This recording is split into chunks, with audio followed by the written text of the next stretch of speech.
नमस्कार, आप देख रहे हैं A1 टीवी का खास कार्यक्रम आज का एजेंडा और आपके साथ मैं हूं आशीष तिवारी। आज का एजेंडा में हम बात करेंगे राजस्थान विधानसभा के बजट सत्र में जिस प्रकार की बहस हो रही है, माननीयों के बिगड़े बोल को लेकर हंगामा हो रहा है, इसी पर चर्चा करेंगे। चर्चा करने के लिए मेरे साथ लगातार स्टूडियो में बने हुए हैं बीजेपी प्रवक्ता सुमित श्रीमाल जी, आपका बहुत बहुत स्वागत है।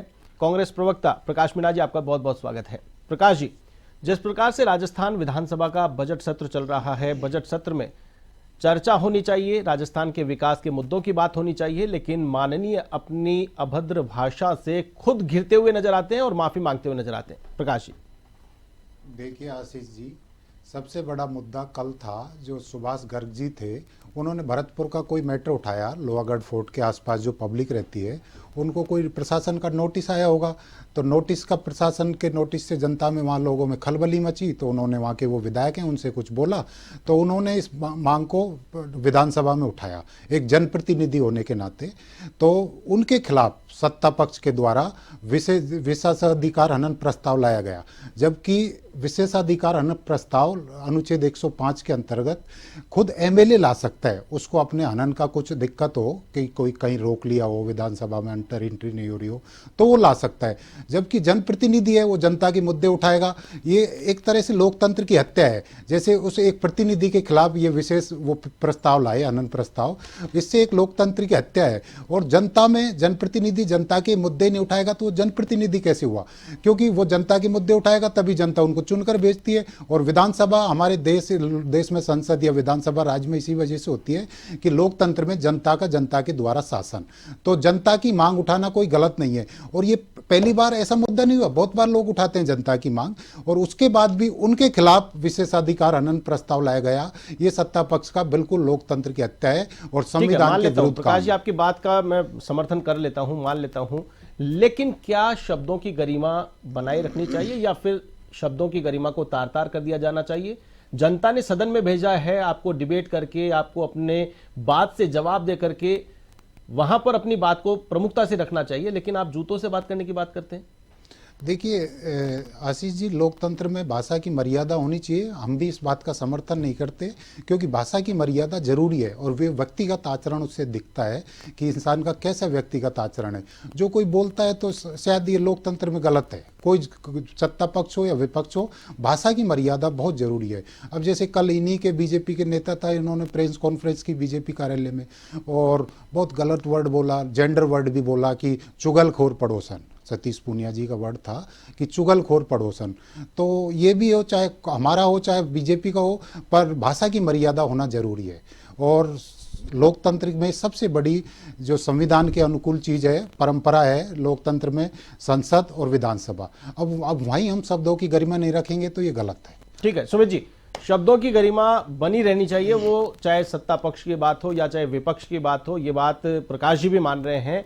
क्या कहेंगे विशेषाधिकार हनन का जो प्रस्ताव लाया गया उसके ऊपर, और साथ ही साथ जिस प्रकार की टिप्पणी प्रकाश जी कर रहे हैं?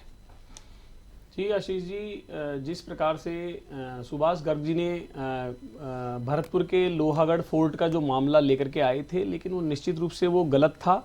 और जिस प्रकार उन्होंने यहाँ विधानसभा का समय खराब करने के लिए जिस प्रकार से हमारे जोगेश्वर गर्ग जी जो कह रहे हैं, वो निश्चित रूप से वो सही इसलिए कह रहे हैं कि जिस प्रकार से कि समय विधानसभा का खराब किया जा रहा था, इस प्रकार का कोई मामला था ही नहीं। और जिसको लेकर के कि जनता का, जैसा अभी हर बार अपन कहते हैं कि जनता की गाड़ी खून पसीने की कमाई का, वहां पर जो हम एक एक सेकंड हम खराब नहीं कर सकते, लेकिन उन्होंने बिना वजह का विषय बना करके उसको विषय वहां रखा और जनता का और बिल्कुल वहां समय खराब किया।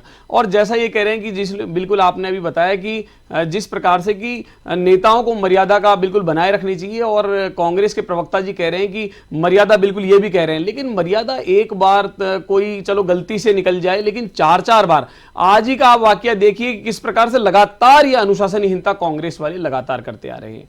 आप देखिए जिस प्रकार से डोडासरे जी से ये कार्यक्रम शुरू हुआ था, इन्होंने जिस प्रकार से चूड़ियां, जूती शब्द का प्रयोग करते हुए और माननीय अध्यक्ष जी के वहां पर जाकर के, और जिस प्रकार से अनुशासनहीनता की थी, पूरे संपूर्ण देश में आज तक ऐसी अनुशासनहीनता कभी देखने को नहीं मिली, जो कि कांग्रेस के, वो भी प्रदेशाध्यक्ष दी द्वारा।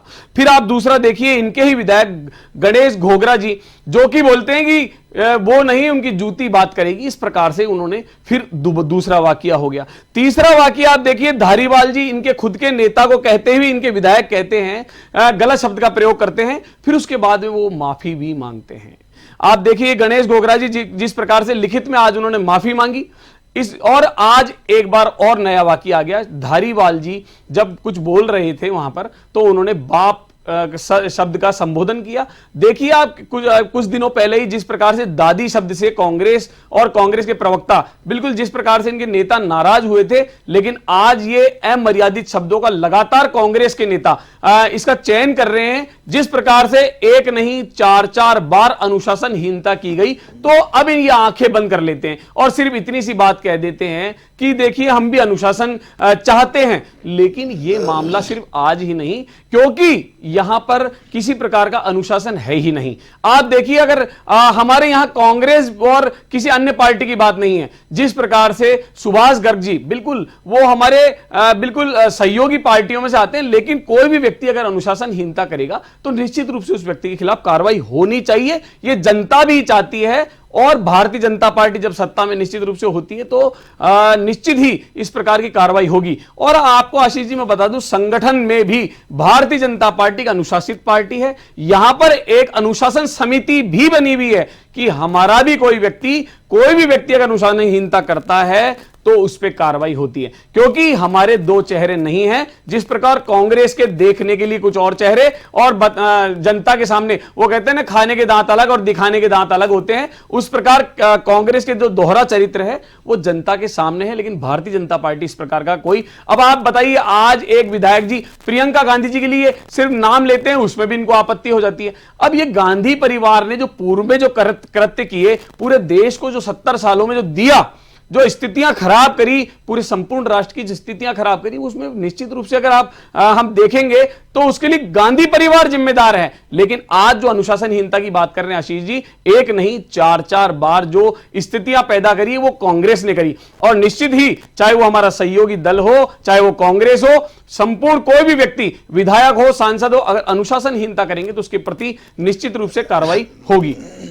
बिल्कुल कार्रवाई होगी, लेकिन अनुशासनहीनता की भी बात आप कर रहे हैं, कार्रवाई करने की बात भी कर रहे हैं, लेकिन स्पीकर नाराज हैं। ध्यानाकर्षण प्रस्ताव का जवाब समय पर नहीं मिल पा रहा है, कहीं न कहीं लापरवाही बरती गई है, जिसको लेकर के विपक्ष ने भी मुद्दा बनाया है और स्पीकर ने भी नाराजगी जाहिर की है। देखिए, उल्टा चोर कोतवाल को डांटे, वो वाली बात हो रही है। कांग्रेस खुद ही तमाशा खड़ा कर रही है और खुद ही कह रही है कि इस प्रकार से जो आप बात बोल रहे हैं, लेकिन अध्यक्ष जी की नाराजगी जाहिर है, क्योंकि वो जिस पद पे बैठे हैं उसकी गरिमा है, उसका जो नैतिक कार्य है उस पद की, वो निश्चित रूप से वो उसको पूर्ण रूप से जिम्मेदारी के साथ निर्वहन कर रहे हैं। आप देखिए जिस प्रकार से विधानसभा अध्यक्ष जी लगातार कह रहे हैं कि किसी प्रकार से, जिस प्रकार पूर्व में हमने एक मामला अभी मैं दोहरा देता हूं कि इस प्रकार से वो भावुक भी हुए थे, क्योंकि ये पद की गरिमा है, वो किसी प्रकार से सिर्फ उनका उद्देश्य, क्योंकि वो भारतीय जनता पार्टी के एक निष्ठावान कार्यकर्ता हैं, वो भी चाहते हैं किसी प्रकार से सदन शांति प्रियता के साथ में चले, जो कि जनता का समय खराब नहीं हो। और क्योंकि करोड़ों अरबों रुपए जो लगते हैं और ये 5 साल हमको जो सेवा करने का मौका मिला है, हम इसको निश्चित रूप से सेवा के दृष्टि से ले रहे हैं। और लगातार पिछले 15 महीने में आशीष जी हमने वो कार्य करके दिए हैं ऐतिहासिक राजस्थान की जनता को, और जनता जानती भी है, इसलिए हमको लगातार परिणाम भी दे रही है आशीष जी। लेकिन मैं ये कहना चाहूंगा कि कांग्रेस के पास आज की तारीख में कोई मुद्दा नहीं है राजस्थान में। तो अब ये मुद्दा नहीं है तो ये ऐसे छोटे छोटे बिना बात के जो मुद्दे हैं उनको लेकर के आ रहे हैं और बिना बात का हंगामा कर रहे हैं। लेकिन जनता अभी समझदार है, क्योंकि लाइव मीडिया, सोशल मीडिया, लगातार जनता आजकल इतना हर समय पल पल की खबर जनता के पास होती है। और आज मैं इस चैनल के माध्यम से बिल्कुल जनता को ये कहना भी चाहूंगा कि जो भी सुनेंगे सबको मालूम है कि भारतीय जनता पार्टी के कार्यकर्ता, नेता क्या कर रहे हैं, कांग्रेस के कार्यकर्ता क्या अनुशासनहीनता कर रहे हैं, उनके नेता कहां जनता का खून पसीने की गाड़ी कमाई का वो क्या दुरुपयोग कर रहे, पूर्व में किया और अभी भी समय खराब करके निश्चित रूप से गुमराह करने का प्रयास कर रहे हैं। लेकिन भारतीय जनता पार्टी गुमराह नहीं होने वाली, क्योंकि भजनलाल जी मुख्यमंत्री जब जिलाध्यक्ष हुआ करते थे तब से वो अनुशासन वाले व्यक्ति हैं और कठोरता के साथ में अपने नीचे से सिस्टम को सुधार करके निश्चित रूप से लगातार कार्य के प्रति उनका जो निष्ठा है। आप देखिए, कानून व्यवस्था की बात करें, आज ही बताता हूं जिस प्रकार से कानून व्यवस्था के दृष्टिकोण से अब जो नए कानून आए हैं उनका प्रशिक्षण अनिवार्य कर दिया गया है। आप देखिए, आम जनता में भय और जो माहौल बन गया था कांग्रेस के समय, आज वो वास्तव में राजस्थान पुलिस का जो स्लोगन है कि आम जनता में विश्वास और अपराधियों में भय, वो अब बिल्कुल क्लियर होता नजर आ रहा है। जिस प्रकार से अब यहां अपराध की श्रेणी लगातार गिरती जा रही है, अपराधियों में भय हो रहा है। आप देखिए जिस प्रकार से विजयनगर में मामला हुआ, वहां जो आपराधिक दृष्टि से चाहे से उन्होंने कोई संपत्ति अर्जित की हो तो उसको नष्ट भी की जा रहा है, उस पर बुलडोजर भी चलाया जा रहा है और लगातार राजस्थान की जनता को अमन चैन शांति के लिए हम लगातार प्रयासरत हैं और आने वाले समय में बिल्कुल रहेंगे और हमारे संकल्प को भी हम पूरा करेंगे। ठीक है प्रकाश जी, बिल्कुल लगातार कहा जा रहा है कि संकल्पित हैं, संकल्पबद्ध हैं और अपने जो भी वादे किए गए हैं उन्हें पूरा करने के लिए आज भी संकल्पित हैं। लेकिन विपक्ष लगातार मुद्दा विहीन होने के चलते केवल माहौल बनाने का काम कर रहा है, जिस प्रकार से सुमित जी कह रहे हैं। देखिए आशीष जी, इनकी भाषाओं में कोई तथ्य नहीं है। तथ्य इस वजह से नहीं है कि राजस्थान की जेलों में मोबाइल मिल रहे हैं और जेलों से मुख्यमंत्री जी को मर्डर की धमकी आ रही है, मारने की धमकी आ रही है। दौसा जेल से अभी आई और 1 साल में ये 3 बार प्रकरण हो चुका और जेल और पुलिस प्रशासन बिल्कुल कुछ नहीं कर पा रहा। और आप रोज अखबार पढ़िए, पत्रिका, भास्कर, सारे अखबार मीडिया पढ़िए, राजस्थान में क्राइम कितने बड़े लेवल पे है। विजयनगर की घटना देख लीजिए, धर्मांतरण वाली, उससे पहले 1-2 घटनाएं और हुई। 1.25 साल में इनके क्राइम इतने बड़े लेवल पे है कि दलित, आदिवासी, पिछड़ा, महिला, बालिका कोई सुरक्षित नहीं है। और स्थिति ये पैदा हो गई कि दलित, आदिवासी तो घर से निकलना डर रहे हैं, घर से निकलने में डर रहे हैं इस सरकार में कि हमारे ऊपर कुछ क्राइम नहीं हो जाए।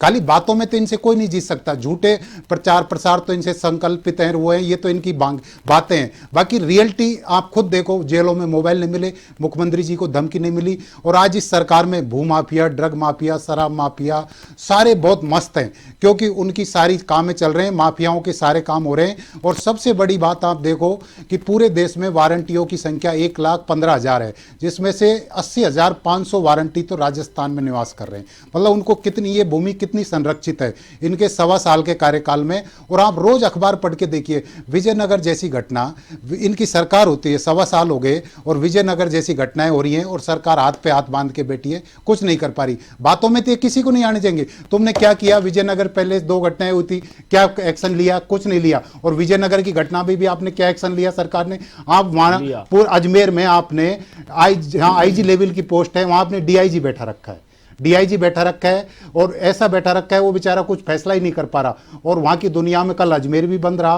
परसों भीलवाड़ा भी बंद रहा। बहुत रोष है दुनिया में, बहुत आक्रोश है, पर आपकी सरकार के हाथ बंधे, कुछ नहीं कर पा रही। सिर्फ प्रचार में आप नंबर 1 हो, बाकी और कोई मतलब नहीं है।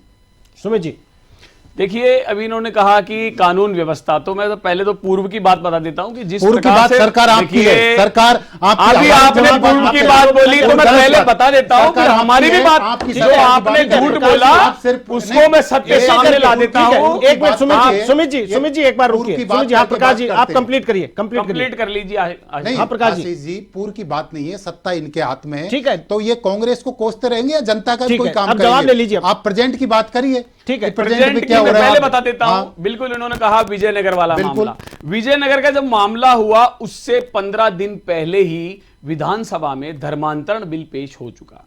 आप देखिए धर्मांतरण के लिए भजनलाल सरकार किस प्रकार से कटिबद्ध है। हमने कहा कि हम संकल्पित हैं कि पूर्व में पहले ही हमको मालूम है कि राजस्थान में जिस प्रकार से कानून व्यवस्था 18 से 23 में बिगड़ी थी, लेकिन इन्होंने कहा कि भाई इनकी बात मत करिए, 18 से 23 में होता उस समय आंखें बंद कर लीजिए। लेकिन हम तो हमारी बात करते हैं, उसके बाद बताऊंगा। एक मिनट रुकिए, अभी आपने बोल लिया बिल्कुल धर्मांतरण पर जिस प्रकार से हम कानून लाए उसमें भी इनको दिक्कत हो गई। नहीं तो अब आप बताइए, धर्मांतरण वो कानून होगा जो परमानेंट इनका इलाज होगा, चाहे वो लव जिहादी हो, चाहे वो धर्मांतरण की बात करता हो, चाहे वो किसी भी धर्म का हो, चाहे वो मुस्लिम धर्म का हो, ईसाई धर्म का हो या अन्य कोई धर्म। अब लगातार जिस प्रकार से कानून आएगा और धज्जियां उड़ाई जाएगी उन अपराधियों की, उससे पहले जिस भी प्रकार आपकी से सरकार सारे रही। अपराधी नहीं, आपकी सरकार लिप्त उससे हो पहले भी रही, बिल्कुल तब क्यों नहीं गिरफ्तार लाई? हो चुके हैं। तब क्यों नहीं और लाई? आप पूर्व की बीजेपी बातें पहली बार करते आई हैं है तो मैं बता राजस्थान देता में। हूं, ऐसा ही मामला पूर्व में हुआ था, लेकिन आपके कांग्रेस के पदाधिकारी भी उसमें लिप्त थे। शर्म आनी चाहिए कांग्रेस वालों को, इस विषय को तो कभी इनको बोलना ही नहीं चाहिए, लेकिन अभी फिर भी इनकी मंसूबे देखिए किस प्रकार से ये बोल रहे हैं। 1992 का जो मामला अजमेर का हुआ था, जो अजमेर एक सेक्स स्कैंडल जो मामला चला था इतना जबरदस्त, बेचारी उन बच्चियों का जीवन बर्बाद कर दिया था, लेकिन उस समय इनको याद नहीं आई। लेकिन हमने अभी वाला जो मामला हुआ उससे पहले ही हमने धर्मांतरण विरोधी कानून नहीं, लेकर तो के आ गए। विजयनगर की घटना दूसरी में बात मैं आपकी बता सरकार देता ने क्या हूं, किया, मुझे आपको बता बता दो देता ना। हूं, विजयनगर महिला की घटना- अत्याचार में नहीं, 2018 मुझे से 23 विजयनगर में की घटना पे क्लियर कर दीजिए। नंबर 1 राज्य बन गया था, भूल जाते हैं प्रकाश जी। विजयनगर वाली लेकिन घटना आज पे वो स्थिति आप विजयनगर नहीं वाली है। घटना पे बता दो क्या आज किया वो आपने? स्थिति नहीं है। मैं क्या कह रहा हूं, विजयनगर विजयनगर बिल्कुल वाले पे क्या किया? विजयनगर वाले घटना में जो क्या अपराधी किया? लिप्त थे क्या वो किया? पकड़े गए, और जिन्होंने गलत तरीके से, अनैतिक तरीके से उनकी संपत्तियां थी, उस पर बुलडोजर कार्रवाई भी हो रही है। उनके परिवारों को जहां भी, जिसमें पूर्व एक पार्षद भी पकड़ में आए हैं, आप भूल जाते हैं, आपको मालूम नहीं, लेकिन जनता, हां, क्योंकि मीडिया एक ऐसा जो चौथा स्तंभ है राष्ट्र का, बिल्कुल जो लोकतंत्र का चौथा स्तंभ है, वो बिल्कुल जनता तक पहुंचा रहा है, सच्चाई भी पहुंचाता है और झूठ भी पहुंचाता है, क्योंकि सच्चाई पहुंचेगी जनता तक तो वो वोट करेगी, आगे भविष्य को चुनेगी, और जब झूठ पहुंचाएगा तो लोगों के चेहरे बेनकाब होंगे। जिस प्रकार से कांग्रेस का काला चेहरा जिस प्रकार से बेनकाब हुआ 92 वाला मामला, लेकिन आपने कुछ नहीं करा। हम पहले धर्मांतरण विरोधी कानून लेके आए, और आप जो 18 से 23 की बात कर रहे थे, आप भूल जाते हैं, ये बोल रहे हैं कि अभी जेल में मोबाइल की बात कर रहे थे, लेकिन वो पकड़ में आ गए और उनके साथ कार्रवाई हुई। लेकिन ये भूल जाते हैं नहीं तो कि सचिवालय में, सचिवालय में 1 करोड़ रुपए नगद, किलो में सोना कहां से आया? इनको वो जगह सुरक्षित लग रही थी। अब सुरक्षित लगने के पीछे की बात करते हैं आशीष जी हम, कि इनके अधिकारी भी उस समय सब मिली जुली सरकार चल रही थी। उसके पीछे भी एक और कारण है, क्योंकि सिर्फ सीट बजाने में अशोक गहलोत जी लगे हुए थे। सचिन पायलट जी लगातार जिस प्रकार से ये आपस में एक दूसरे को नकारा निकम्मा कह रहे थे, और 5 साल सिर्फ होटलों में निकले। जिस प्रकार महिला उत्पीड़न में राज्य नंबर 1 बन गया था, हर काम जो इन्होंने कहा वो झूठ हुआ। किसान लगातार आत्महत्या कर रहे थे, युवाओं के बेरोजगारी की स्थिति इतनी खतरनाक हो चुकी थी, और जिनको रोजगार मिला था वो भी स्थिति कैसी थी, पेपर लीक वाली। और आज विपरीत स्थिति में आप अंतर देखिए, आप तुलनात्मक अध्ययन करिए कि अभी रीट की परीक्षा हुई, किसी प्रकार की कोई समस्या नहीं हुई, कोई पेपर लीक में आते ही एसआईटी का गठन किया गया, क्योंकि हमारी मानसिकता, आशीष जी मैं दोबारा कह रहा हूं, हमारी मानसिकता संकल्प के साथ में हम आगे बढ़ते हैं। हमारी मानसिकता संकल्पित है। हमने कहा था हम युवाओं को रोजगार देंगे, जो कि हमने दिया। हमने कहा था पेपर लीक माफियाओं पर शिकंजा कसेंगे, चाहे वो कितना भी बड़ा नेता हो, अधिकारी हो, लगातार कसा। आप देखिए सब इंस्पेक्टर में किस हिसाब, एक गरीब बालक या कोई एक सामान्य बालक, किसान का बेटा चाहे मजदूर का बेटा, बड़ी मुश्किल से पढ़ता है। ये रोजगार की स्थितियां इन्होंने ऐसी करी।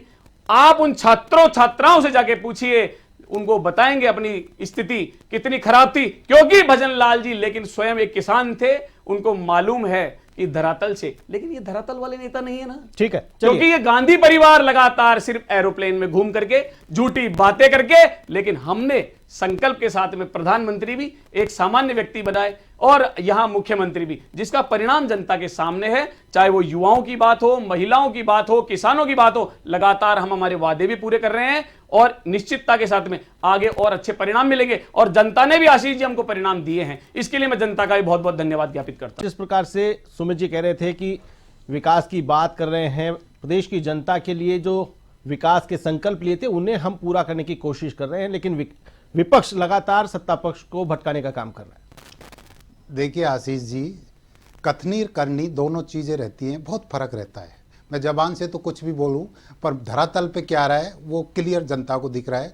कौन सा किसान खुश है, किसान प्रतिनिधि, इन्होंने किसान राशि की कहा था, किसान जो सहयोग राशि है उनकी कहा था 12,000 रुपये करेंगे। कहाँ 12,000 रुपये हुए? पेट्रोल डीजल की कहा, इन्होंने कहा था, खुद मोदी जी का ट्वीट था 17 नवंबर 2023 का, जब प्रचार करने आए चूरू की सभा में, कि हम पड़ोसी राज्य हरियाणा के बराबर हमारी पेट्रोल डीजल की कीमत राजस्थान की कर देंगे। आज भी हरियाणा के पेट्रोल डीजल की कीमत हमसे 10 रुपये ज़्यादा है। उसके बाद किसानों की इन्होंने कहा 12,000 रुपये कर देंगे। उसके बाद रोजगार की बात आई, इन्होंने पिछली बार कहा हमने 1 लाख रोजगार देंगे। 1 लाख तो नहीं, 59,000 रोजगार दिए, जो राज्यपाल महोदय ने बोला था। तो इस पूरे बजट में आप कहीं भी किसानों के बारे में कोई चर्चा देख लिए, महिलाओं के बारे में कोई चर्चा देख लिए, आंगनवाड़ी महिलाओं के बारे में कोई चर्चा देख लिए, शिक्षा चिकित्सा के बारे में, शिक्षा का तो कोई नाम ही नहीं था, न चिकित्सा का। पूरे राजस्थान में पूरे बजट में 1-2 PSCC की घोषणा हुई। इतने बड़े राजस्थान प्रदेश है, क्षेत्रफल की दृष्टि से पूरे इंडिया में सबसे बड़ा प्रदेश है। पूरे राजस्थान में 1-2 ट्रॉमा सेंटर की घोषणा हुई बजट में, बाकी चिकित्सा में कुछ नहीं हुआ। और पशु चिकित्सक, इतना बड़ा स्टेट है, उसमें सिर्फ 100 पशु चिकित्सक, जिसमें कम से कम 1000 पशु चिकित्सक चाहिए।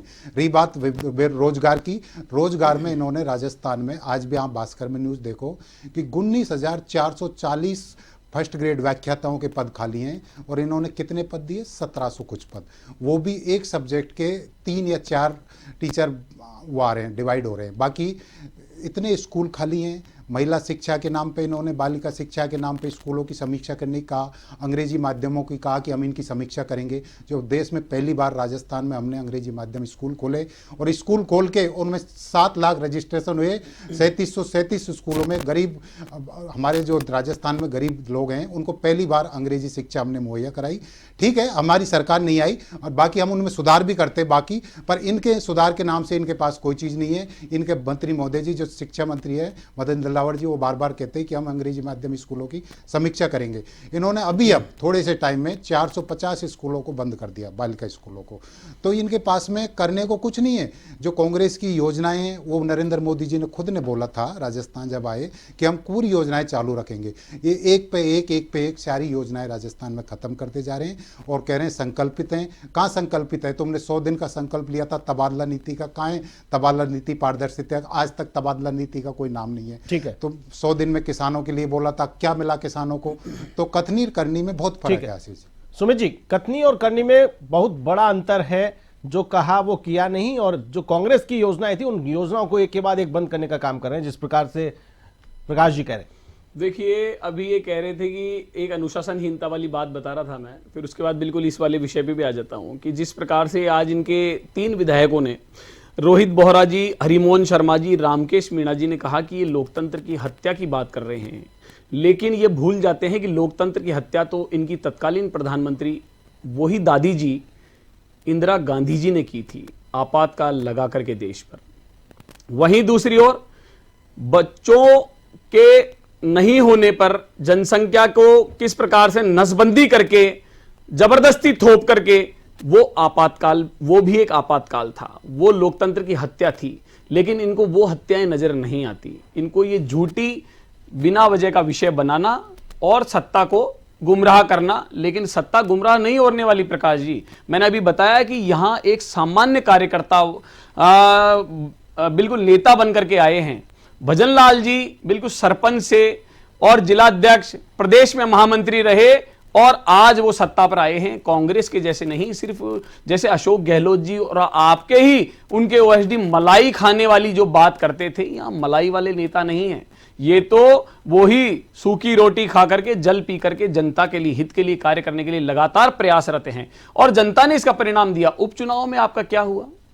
आप उपचुनाव में इसलिए हारे क्योंकि जनता आपका असली आईना देख चुकी थी, असली चेहरा आपका देख चुकी थी। अभी आप बात कर रहे हैं कि पिछले 100 दिनों में हमने क्या किया, या 15 महीने में जो हम संकल्पित थे, बिल्कुल मैं वो बता देता हूं। हमने कहा था महिलाओं को हम 450 में सिलेंडर देंगे, तो हमने दिया। हमने किसानों को कहा था किसान सम्मान निधि बढ़ाएंगे, किसान सम्मान निधि भी नरेंद्र मोदी जी ने बात करी थी, और उसके बाद अभी बढ़ाने की बात भी हमने की थी। तो लाए भी हम और बढ़ाए भी हमने। युवाओं के लिए हमने सबसे पहले एसआईटी गठित करके पेपर लीक माफियाओं पर शिकंजा कसा। और आप रोजगार की बात कर रहे हैं। आप रोजगार तो देना दूर, जिसको रोजगार मिलना था उसको तो मिला नहीं, और आपके बड़े बड़े नेताओं की सिफारिशों से किस प्रकार से जो नकली झूठे थानेदार बन गए थे, आप सोचिए कि उन बच्चों का भविष्य क्या खराब हुआ। और नकली व्यक्ति जब थानेदार बना या किसी पद पे बैठा, वो कितनी अनीति करता, उसकी वजह से कितने बेगुनाह लोग या तो कटघरे के अंदर जाते या बेगुनाह मारे जाते। आप इन बातों को डीपली नहीं लेते। लेकिन मैंने कहा, हमारे मुख्यमंत्री जी एक किसान परिवार से आते हैं, एक आम व्यक्ति की समस्याओं को वो जानते हैं।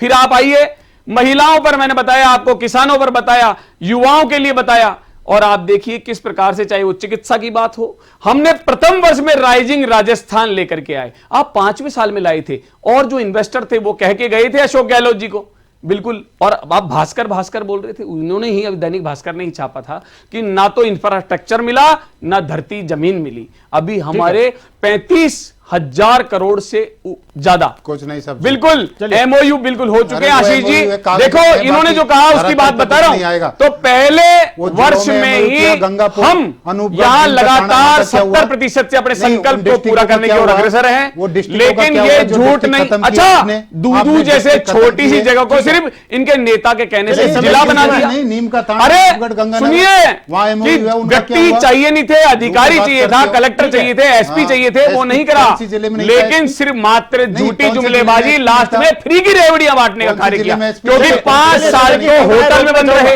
रोकना चाहूंगा, समय की सीमा है, एक मिनट में आप दोनों से मैं चाहूंगा कि बजट सत्र चल रहा है, क्या माननीयों के बिगड़े बोल पर ही बजट सत्र का सारा समय ऐसे ही जाया हो जाए, या फिर जनता के विकास की मुद्दे की बातें होनी चाहिए? प्रकाश जी। देखिए आशीष जी, इन्होंने बजट में राजस्थान की जनता को छला, कुछ नहीं दिया। महिला, बेरोजगार, किसान, किसी भी वर्ग को खुश नहीं किया। उस वर्ग को अब हम विपक्ष के नाते विधानसभा में ये सारी बातें उठाएंगे तो ये लोग क्या करते हैं, ध्यान भटकाना चाहते हैं। ठीक है, इनके मंत्री महोदय ने दादी वर्ड बोला, उससे 4-5 दिन इनके बजट सत्र निकल गया।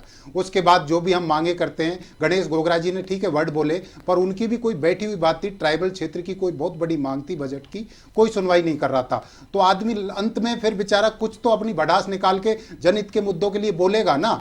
इन्होंने किस वर्ग को खुश किया है? और अपराध के मामले में राजस्थान पहले नंबर पे है। जेलों से मोबाइल फोन आप पे, सीएम को धमकियां मिल रही हैं, सीएम को धमकियां मिल रही हैं, इससे बड़ी क्या बात होगी?